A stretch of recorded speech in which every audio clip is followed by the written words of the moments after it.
Sometimes waking early in the morning, I feel so afraid because it looks like a peaceful place, but it is the most dangerous place.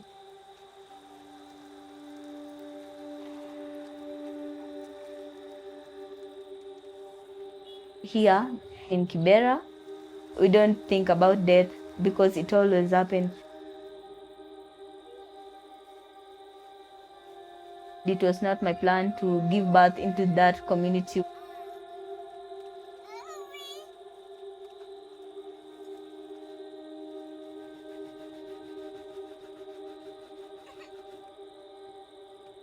I feel so afraid raising my child, bad things happening around.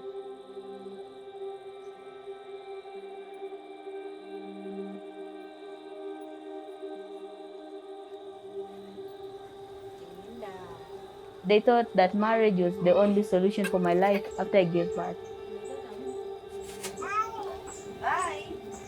But for me, I had my own thoughts.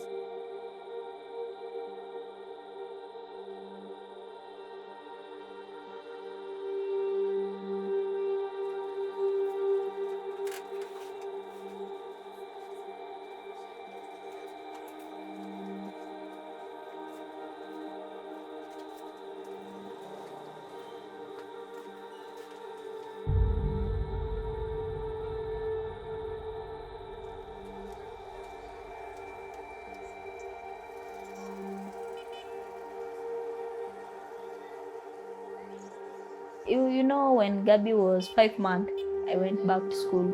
I was still breastfeeding him. The teacher denied me, like, you can't go back home. So if you want to study, you have to leave that breastfeeding.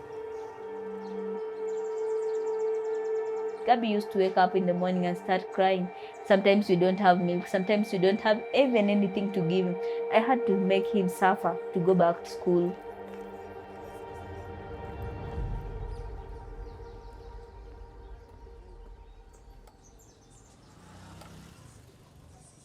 Kibera is an informal settlement. We call it sometimes a chocolate city because of the roofs. When it's raining, it looks like chocolate. Nowadays, I hear people saying it's one of the biggest informal settlements in the whole world, as it's very rich in cultures, in people who come from different tribes and from different parts of this country. When there are so many people who are all chasing good living conditions, they have to work extra hard. Within Kibera, children go through a lot that sometimes schools help them to overcome. Some children are in very abusive domestic living conditions, and schools used to act as safe haven for them because when they're in school, they're a bit out of the chaos that is happening for them at home. Our space. This is an after-school center. It's a safe house for children. So children from different schools come here to interact and play together and also just be children. We run programs, the first one being the arts program. So we do classical ballet, modern dance, African dance.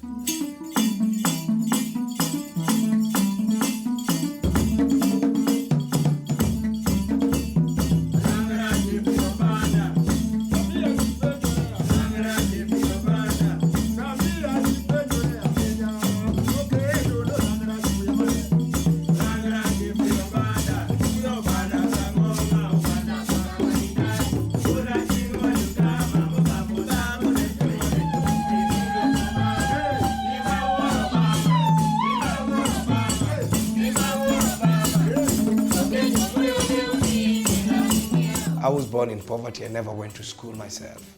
But I was able to find myself through dancing. I love the discipline. It calmed me down. It slowed me down. It tamed me because it's about the body shape.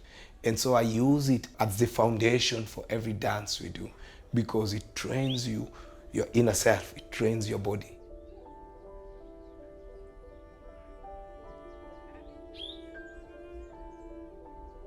Ballet becomes the core. So you find the children, they're always present with their necks straight and their back straight. And when they train that when they're still young, It's magic what you see. It gives you confidence. You can stand in a class and not know the answer, and no one will know, because it gives you the power of presence. I have been dancing ballet for 5 years. It really inspired me. The dance gives me confidence, and I always feel like I'm top of the world. It's a little hard sometimes when you can't get the steps correctly, but me, I don't always give up. I always try my best until I get it right. Sometimes girls face many challenges in Kibera, but you have to believe in yourself and you have to be strong, and everything will be possible.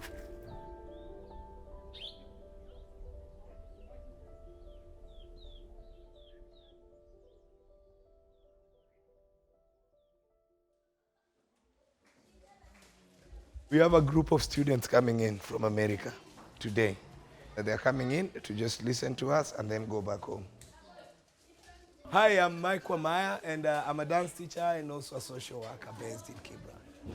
So basically, I've been able to redesign the mindset of dancing here and how we use dance, because I think dance is about solutions to the community problems and not about showcase and competition. My students are able to learn that, and we've now grown to this very powerful community here where now girls can speak and girls can shout. We run a sexual reproductive health and rights program that supports mainly adolescent girls with access to menstrual products, but also training on leadership and also on teenage pregnancy prevention. In between, we do a lot of talking and mentorship. My office there always open for children if you have an issue that you want to address. So whatever you have in your mind, you let us know and we will all find a solution for it. We're gonna do a big warm up, alafu tuanze. Kila mtu first position, Ivo, songa mbele. And now we're gonna reach to one side, Ivo, in. Our ballet program has a combination of both boys and girls, a majority being girls. The girls depend on the boys to lift them up. The girl has to shine. 5, 6, 7, go. You have to work so hard to lift that girl up. And that helps the boys to understand that it's actually a collective responsibility in making the women rise.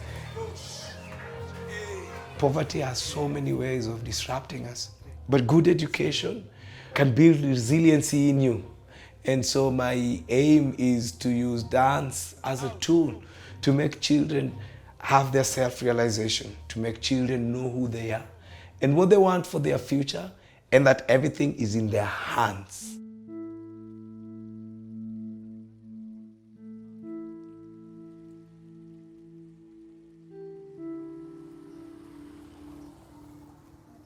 When schools closed, the first few months we shut down. We were not able to sustain the rent because we had no funding. Our one door now, they shifted focus into providing COVID healthcare equipment to their own country. What do? Everything has to stop. We struggled so hard to just keep the space open because we knew how important this space was for our students.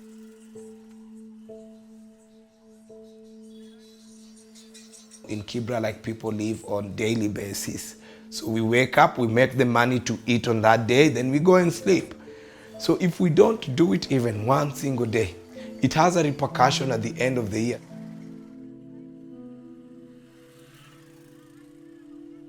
Majority of our parents, the ones I directly work with, they work in middle class people's houses. And so when the COVID pandemic came in, almost 90% of our parents lost their income. Also, children used to have access to a meal in the school. But now when the schools were not there, the children were left to no meal at all. There were no peer support groups for the young girls. So they were way more vulnerable. I had girls who could not go into their houses when their Stepfathers are there, or the person who is taking care of them as a father is there because they don't feel comfortable.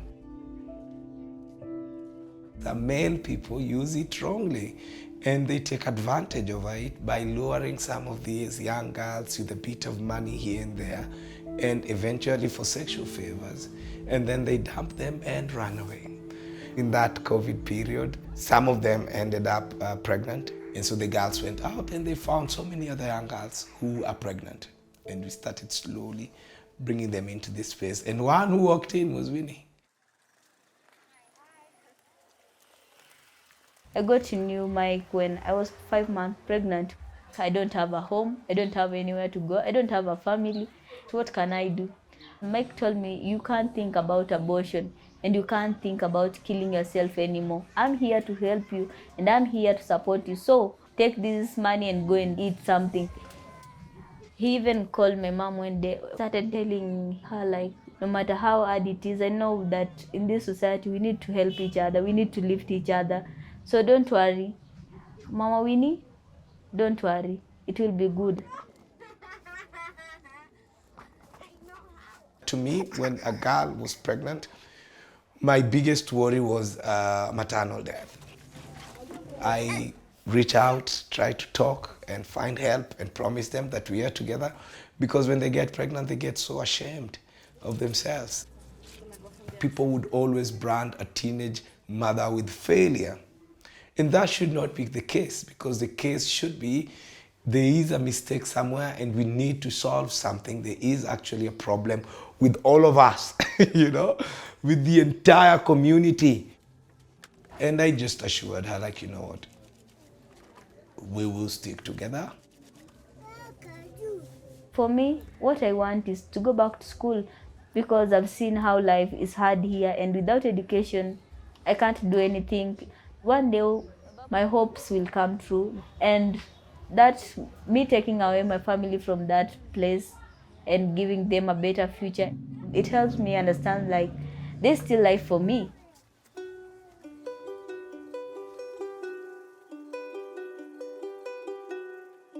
The myth and the whole mindset that we have here, that when a girl wakes up, the first thing they need to do is to make sure that the whole house is clean before they're able to even open a book. That's sad, but it is actually the reality of the ground here.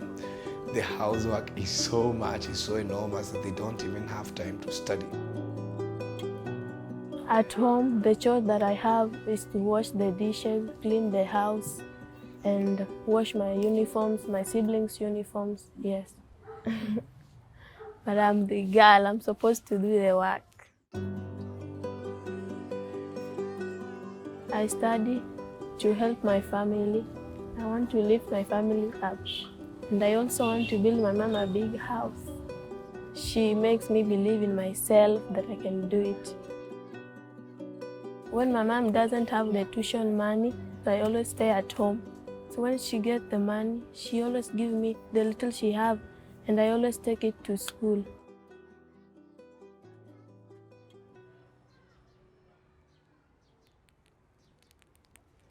The beans is ready. We just want to start cooking porridge, but the water has not. Salimianga watu. We see a lot of outcomes in girls. We have girls who are now in university, and initially they never thought they would get anywhere close to university. I have students who I used to teach when they were very small, and they now dance in the US. It opens up doors, so it gives you the pride, because the moment you realize who you are, nothing holds you back. Nothing. I used to hate stirring porridge. Like it was a punishment to me. Because I'm grown up now, I know how to stir it. I feel so happy doing the activity. The only person that I've met in my life that believes in me, it is only Mike, and I think my son too, and I myself. Mike will tell me, never give up. Never, never give up. Let us continue with the journey. It is just a rock. It is just a disruption in your way. My dream is to become a news anchor, a mentor, a teacher, and someone who can help others in future. I want to see Gabby having a good future and start to make Gabby's education look very light and make him feel like he's someone's child. The father refused him. Maybe in future he will never ask for that man in his life. He will just ask like, where's my mom? I want to see my mom. I want to see that friend of mine who is called my mom. Go get porridge. Na uji leo kuna mpaka round 2, si ndio? What I want to do is I'm creating a mindset of possibilities. No one will come from somewhere to solve our problems. We have to face our problems and solve them by ourselves, because the solution of our problems lies within us. So I hope I'm able to influence majority of my students to think that way, and that's my biggest goal. Kila mtu aingie. Everyone goes in. Now listen up. We have our friends. We're gonna do a performance for them. So we have a production we are doing. We're gonna show you part of it, which is now called Walks. Yeah.